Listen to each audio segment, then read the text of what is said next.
আজকে পবিত্র মুহররম মাসের প্রথম জুমা। পবিত্র মুহররম মাস আরবি বছরের হিজরি বছরের প্রথম মাস। হিজরি নববর্ষ, হিজরি বছর শুরু হয়েছে গত বুধবারে। গত বুধবার থেকে হিজরি বছর শুরু হয়েছে। আমাদের তো আরবি বছরের তেমন খবর থাকে না। ইংরেজি বছর আসলে আমরা অনেকেই জানি জানুয়ারি মাসের 1 তারিখে হ্যাপি নিউ ইয়ার পালন হয় জাঁকজমকপূর্ণ ভাবে। সকলেই আমাদের মনে একটা আনন্দ জাগ্রত হয়, একটা নতুন বছর আসছে। বাংলা শুভ নববর্ষ হয়, আমরা অনেকেই জানি পহেলা বৈশাখ আসে। এপ্রিলের 14 তারিখ, বৈশাখ মাসের 1 তারিখ বাংলাদেশে বিভিন্ন অনুষ্ঠান জাঁকজমকপূর্ণ ভাবে পালন করা হয়। বাংলা নববর্ষটাও আমরা জানি কিছু খোঁজ খবর, কিন্তু আরবি বছরটা এমন ভাবে আসে, এমন ভাবে যায়, আমাদের অনেকের খোঁজ খবর থাকে না। আসলে আমরা মুসলমান হিসেবে আরবি বছরের সাথে আমাদের প্রত্যেকটা কাজের সম্পর্ক, আমাদের প্রত্যেক ঈদ বলেন, আমাদের রোজা রমজান বলেন, আমাদের ধর্মীয় কাজগুলি বলেন, প্রত্যেকটা আরবি মাসের সাথে সম্পৃক্ত। মুহররম মাসে আশুরা, সফর মাসে আখিরের 4 সোমবার, রবিউল আউয়াল মাসে মিলাদুন নবী, রবিউল সানি মাসে হুজুর গাউসে পাকের ওফাত। এমনি করে প্রত্যেক মাসে মুসলমানদের আরবি মাসের সাথে প্রত্যেক নিসবত আছে আমাদের ধর্মীয় রীতির কালচার গুলি। কিন্তু আমরা খুবই পরিহাস এবং দুঃখজনক ব্যাপার হলো আরবি বছর কবে আসে আমরা অনেকে খেয়ালও রাখি না। হিজরি নববর্ষের আজকে প্রথম জুমা, সেই সুবাদে হিজরি সনটা কবে চালু হয়েছে, কবে শুরু হয়েছে, সেই ইতিহাসটা আজকে আপনাদের সামনে সংক্ষিপ্তভাবে তুলে ধরবো। তারপরে আশুরার দিকে যাব ইনশাআল্লাহ। খলিফাতুল মুসলিমিন হযরত ওমর রাদিয়াল্লাহু তাআলা আনহু যখন মসনদে খেলাফত পরিচালনা করতেছেন, হযরত ওমর আল্লাহর নবী রাহমাতুল লিল আলামিন দুনিয়া থেকে পর্দা করার প্রায় 16 বছর পরে হযরত ওমর রাদিয়াল্লাহু তাআলা আনহু খেলাফত কাল চলতেছে। এমন সময় ওনার খেলাফত কালের সময় বসরা থেকে আবু মুসা আল আশআরী আল্লাহর নবীর সাহাবী রাদিয়াল্লাহু তাআলা আনহু খলিফাতুল মুসলিমিন হযরত ওমর রাদিয়াল্লাহু তাআলা আনহুর কাছে চিঠি লিখেছে, ও আমাদের মুসলিম জাতির খলিফা। ওমর রাদিয়াল্লাহু তাআলা আনহু তো অর্ধ জাহানের খলিফা, শাসক ছিলেন, বাদশা ছিলেন। অর্ধ জাহান যিনি পরিচালনা করতেন, যার দায়িত্বে, যার খেলাফতের এরিয়ার মধ্যে অর্ধ জাহান ছিল, তিনি হযরত ওমর। ওমর রাদিয়াল্লাহু তাআলা আনহুর সময় ইসলামের এরিয়া গণ্ডিত অনেক বড় হয়ে গিয়েছে। তো বসরা থেকে আবু মুসা আল আশআরী চিঠি লিখেছে, ও ফারুকে আজম, আমরা মুসলিম জাতি হিসেবে আমরা একটা সালের গণনা খুবই দরকার। কেননা আপনি আমাদেরকে বিভিন্ন ধরনের চিঠি দেন, আমরা আপনাকে বিভিন্ন ধরনের চিঠি দেই, চিঠির মধ্যে শুধু মাসের নামগুলি উল্লেখ থাকে, কোনো সন এবং তারিখ না থাকার কারণে আমাদের চিঠিগুলি শনাক্ত করতে কষ্ট হয়ে যায়। আবু মুসা আশআরী এই মর্মে এই চিঠি লিখে হযরত ফারুকে আজমের কাছে, ওমরে ফারুকের কাছে একটা চিঠি লিখলেন। চিঠি লেখার পর ফারুকে আজম, ইসলামের দ্বিতীয় খলিফা, নবীজির প্রিয় সাহাবী হযরত ওমর ফারুক রাদিয়াল্লাহু তাআলা আনহু সাহাবীদেরকে নিয়ে এক মজলিস করলেন, এক মজমা সাজালেন, একটা বৈঠক ডাকলেন। বৈঠকের মধ্যে বিভিন্ন সাহাবায়ে কেরামদের থেকে বিভিন্ন পরামর্শ নিতেছেন হযরত ওমর, যে আবু মুসা আশআরী এমন এমন আবেদন জানিয়েছে একটা হিজরি, একটা ইসলামিক বছর, একটা ইসলামিক সন চালু করার জন্য। তো ওমর রাদিয়াল্লাহু তাআলা আনহুকে যখন এই প্রস্তাব দেওয়া হলো, ওমর রাদিয়াল্লাহু তাআলা আনহু সাহাবায়ে কেরামদেরকে বলতে লাগলেন, আপনারা বলেন আমরা কোন ঘটনার প্রেক্ষিতে একটা বছর, একটা সন গণনা করতে পারি। বিভিন্ন জনে বিভিন্ন ভাবের বিভিন্ন ঘটনার কথা বললেন। কেউ কেউ বললেন আল্লাহর নবীর জন্ম হয়েছে 570 খ্রিস্টাব্দে, আল্লাহর নবীর জন্ম থেকে ইসলামিক সন ধরা হোক। কোন সাহাবীর মত এটা দিলেন। আবার কোন সাহাবী বললেন আল্লাহর নবীর নবুয়ত প্রকাশ করেছে 40 বছর বয়সে, আল্লাহর নবীর নবুয়ত থেকে ইসলামের সন চালু হোক। আবার কেউ কেউ এমন মর্মে আলোচনায় মতামত দিয়েছে যে আল্লাহর নবী মেরাজে গিয়েছে, আল্লাহর নবীর যখন 52 বছর বয়স ছিল, তখন ওই মেরাজুন নবী থেকে ইসলামিক বছর, ইসলামিক সাল গণনা শুরু হোক।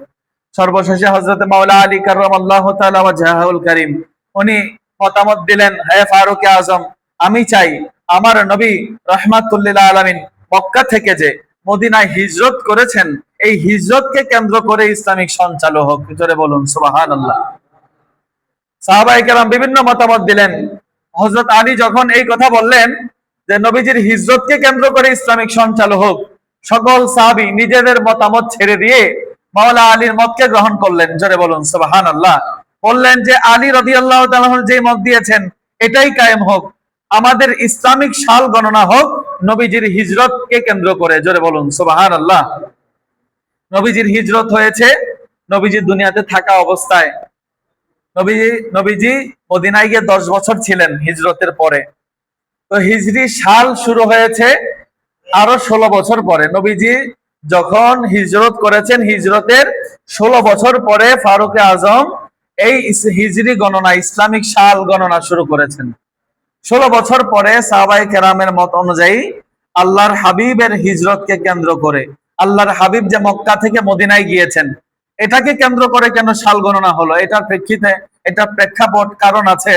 কারণ হলো আল্লাহর নবী রাহমাতুল লিল আলামিন আল্লাহর আদেশ পেয়ে মক্কা ছেড়ে মদিনায় চলে গিয়েছিলেন।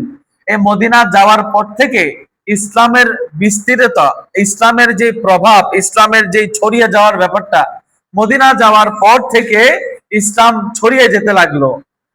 বিশেষ করে সারা মদিনাবাসীর মধ্যে, মদিনার মধ্যে একটা ইসলামিক রাষ্ট্র কায়েম হলো। ইসলাম এই নবীজির হিজরত থেকে শুরু করে ইসলামের একটা সোনালী যুগ শুরু হলো। তো এই হিজরতটা ইসলামের ইতিহাসে বড় গুরুত্বপূর্ণ একটা ঘটনা, ঐতিহাসিক একটা ঘটনা, ইসলামের একটা দ্বার উন্মোচন হওয়ার ঘটনা। তো হযরত আলী চিন্তা করলেন আমার নবীর হিজরতকে কেন্দ্র করেই ইসলামিক একটা সাল চালু হোক। সেই হিজরতকে কেন্দ্র করে ইসলামিক সাল চালু হয়েছে। এই জন্য ইসলামিক সালটার নাম হিজরি সাল। কি সাল? হিজরি সাল, হিজরি নববর্ষ, হিজরি সাল।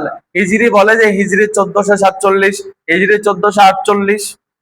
হিজরি নববর্ষ যখন চালু হলো, বাংলা হিজরি আরবি নববর্ষ, ইসলামিক নববর্ষ, ইসলামিক বর্ষ যখন চালু হলো তখন মুসলমানেরা ইসলামিক বর্ষকে কেন্দ্র করেই চিঠির মধ্যে তারিখ লিখতেন, মাস লিখতেন, বছর লিখতেন। যখন চালু করেছে তখন অলরেডি হিজরি 16 বছর চলে গেছে। মুহররম মাসকে প্রথম মাস ধরা হয়েছে, কারণ আরবি দেশে হিজরি সাল চালু হওয়ার আগেও মুহররম মাসের আলাদা একটা গুরুত্ব ছিল, মুহররম মাসের আলাদা একটা মর্যাদা ছিল। তো সাহাবায়ে কেরাম চিন্তা করলেন যেহেতু মুহররম মাস এক্সট্রা একটা আলাদা সম্মান পাওয়ার মাস, আবার এই মাসকে আল্লাহ নিজের মাসও বলেছেন, হাযা মুহররম মুহররমাল্লাহু তাআলা, এই মাসটা হলো আল্লাহর মাস। তো সাহাবায়ে কেরাম চিন্তা করলেন এই মাসটা যেহেতু দামি মাস এবং মক্কা আরবের মধ্যে এই মাসের নাম কদর আছে, আমরা মুহররমকে প্রথম মাস ধরে 12 মাস বছরের গণনা করব। জোরে বলুন সুবহানাল্লাহ।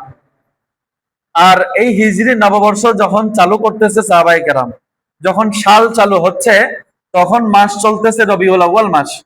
আবার নবীজির হিজরত হয়েছে রবিউল আউয়াল মাসে।